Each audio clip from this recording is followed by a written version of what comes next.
Positive way to think about this. Yes, there is.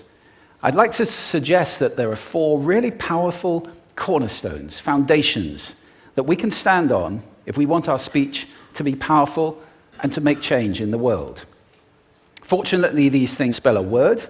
The word is hail, and it has a great definition as well. I'm not talking about the stuff that falls from the sky and hits you on the head. I'm talking about this definition, to greet or acclaim enthusiastically, which is, I think, how our words will be received if we stand on these 4 things. So what do they stand for? See if you can guess. The H, honesty, of course. Being true in what you say, being straight and clear. The A is authenticity, just being yourself. A friend of mine described it as standing in your own truth, which I think is a lovely way to put it. The I is integrity, being your word, actually doing what you say, and being somebody people can trust. And the L is love. I don't mean romantic love, but I do mean wishing people well.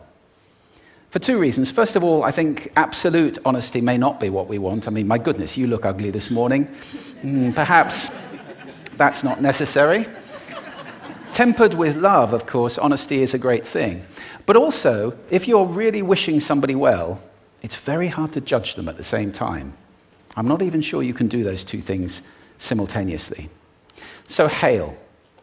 Also, now that's what you say, and it's like the old song, it is what you say, it's also the way that you say it. You have an amazing toolbox. This instrument is incredible, and yet this is a toolbox that very few people have ever opened. I'd like to have a little rummage in there with you now, and just pull a few tools out that you might like to take away and play with, which will increase the power of your speaking. Register, for example. Now, falsetto register may not be very useful most of the time, but there's a register in between. I'm not going to get very technical about this for any of you who are voice coaches. You can locate your voice, however. So if I talk up here in my nose, you can hear the difference. If I go down here in my throat, which is where most of us speak from most of the time, but if you want weight, you need to go down here to the chest. You hear the difference? We vote for politicians with lower voices. It's true, because we associate depth with power and with authority. That's register. And we have timbre. It's the way your voice feels. Again, the research shows that we prefer voices which are rich, smooth, warm, like hot chocolate. Well, if that's not you, that's not the end of the world, because you can train. Go get a voice coach.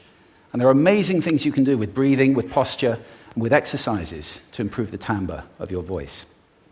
Then prosody. I love prosody. This is the sing-song, the meta-language that we use in order to impart meaning. It's route 1 for meaning in conversation. People who speak all on one note are really quite hard to listen to if they don't have any prosody at all. That's where the word monotonic comes from, or monotonous, monotone. Also, we have repetitive prosody now coming in, where every sentence ends as if it were a question, when it's actually not a question, it's a statement.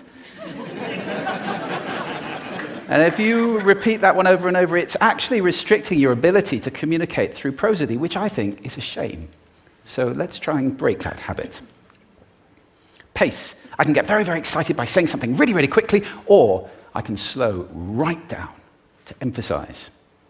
And at the end of that, of course, is our old friend, silence. There's nothing wrong with a bit of silence in a talk, is there? We don't have to fill it with ums and ahs. It can be very powerful. Of course, pitch often goes along with pace to indicate arousal, but you can do it just with pitch. Where did you leave my keys? Where did you leave my keys? It's a slightly different meaning in those 2 deliveries. And finally, volume. I can get really excited by using volume, sorry about that if I startled anybody, or I can have you really pay attention by getting very quiet. Some people broadcast the whole time. Try not to do that. That's called sodcasting. Imposing your sound on people around you carelessly and inconsiderately. Not nice. Of course, where this all comes into play most of all is when you've got something really important to do. It might be standing on a stage like this and giving a talk to people. It might be proposing marriage, asking for a raise, a wedding speech, whatever it is.